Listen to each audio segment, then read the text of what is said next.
Gudang Bulog penuh sampai 5 juta ton beras. Rekor tertinggi sepanjang sejarah Indonesia. Tapi coba kamu cek harga beras di warung atau supermarket sekarang. Mahal. Bahkan makin mahal dari minggu ke minggu. Gimana bisa ini terjadi? Hari ini kita bahas tuntas, dari data sampai akar masalahnya.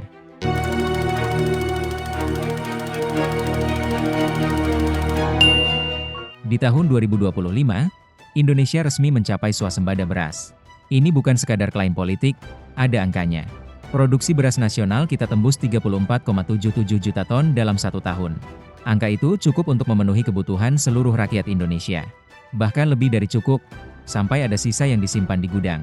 Per April 2026, cadangan beras pemerintah di Bulog mencapai 5 juta ton. Itu rekor. Belum pernah stok kita sebesar itu sebelumnya. Pemerintah juga sudah menghentikan impor beras secara signifikan. Artinya, kita tidak lagi bergantung pada beras dari luar negeri. Dari sisi produksi, ini jelas pencapaian yang harus diapresiasi.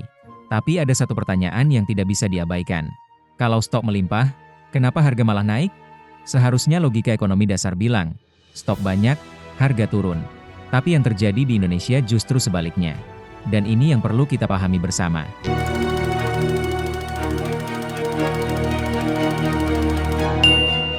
Mari kita lihat data harga beras sekarang. Beras kualitas bawah sudah dijual di angka Rp15.650 per kilogram. Itu naik 7,56% hanya dalam waktu 1 minggu saja. Kenaikan dalam seminggu, bukan sebulan, bukan setahun. Di beberapa daerah, kondisinya bahkan lebih mengkhawatirkan.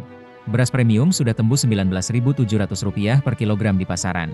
Itu bukan harga beras impor atau beras organik khusus. Itu beras biasa yang dijual di pasar-pasar tradisional kita. Bagi keluarga dengan penghasilan menengah ke bawah, ini sangat berat. Beras bukan barang mewah, ini makanan pokok sehari-hari. Kalau harga beras naik, pengeluaran rumah tangga langsung terdampak.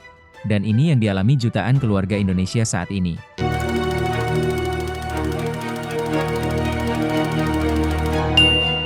Untuk memahami masalah ini, kita harus mulai dari hulu. Pemerintah menaikkan harga pembelian gabah kering panen menjadi Rp6.500 per kilogram. Kebijakan ini punya tujuan yang sangat mulia dan benar. Petani kita selama ini sering merugi karena harga gabah terlalu murah. Dengan harga beli yang lebih tinggi, petani bisa dapat penghasilan layak. Tapi setiap kebijakan punya konsekuensi yang harus diperhitungkan. Ketika harga gabah naik, biaya bahan baku penggilingan otomatis ikut naik. Penggilingan tidak bisa menyerap semua kenaikan biaya itu sendiri. Akhirnya, kenaikan biaya diteruskan ke harga beras konsumen. Petani untung, tapi konsumen di ujung rantai ikut menanggung bebannya. Ini bukan salah petani. Ini bukan salah kebijakan semata. Ini adalah efek domino yang terjadi di sistem pangan kita. Dan tanpa mekanisme penyeimbang yang tepat, konsumen selalu jadi korbannya.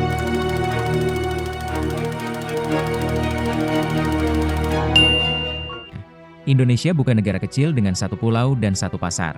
Kita punya lebih dari 17.000 pulau yang tersebar dari Sabang sampai Merauke.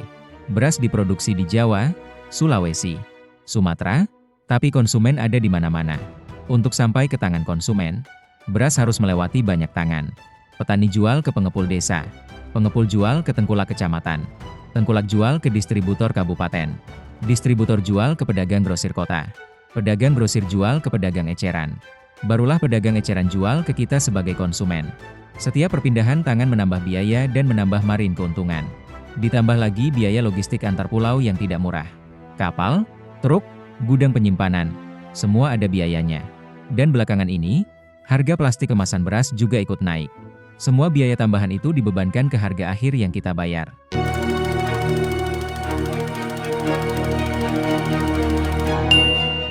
Ada satu faktor lagi yang jarang dibahas secara terbuka.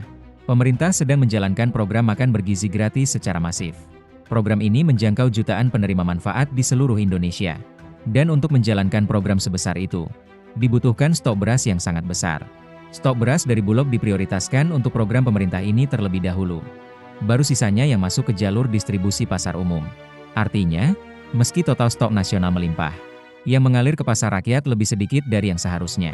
Permintaan tetap tinggi, tapi pasokan ke pasar umum terasa lebih terbatas. Hasilnya, harga naik karena tekanan permintaan yang tidak terpenuhi.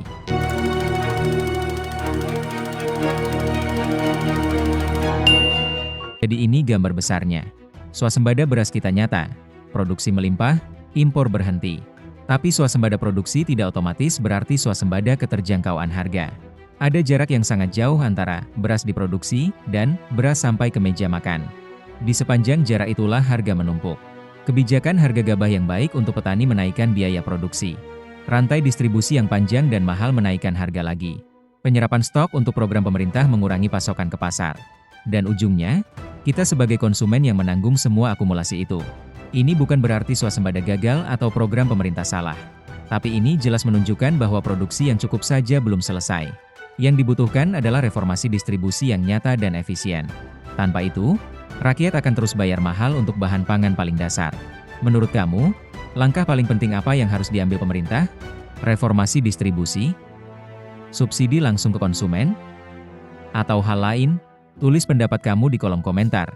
Saya baca semua. Kalau video ini bermanfaat, bagikan ke orang-orang terdekat kamu. Dan follow akun ini supaya kamu tidak ketinggalan analisis berikutnya.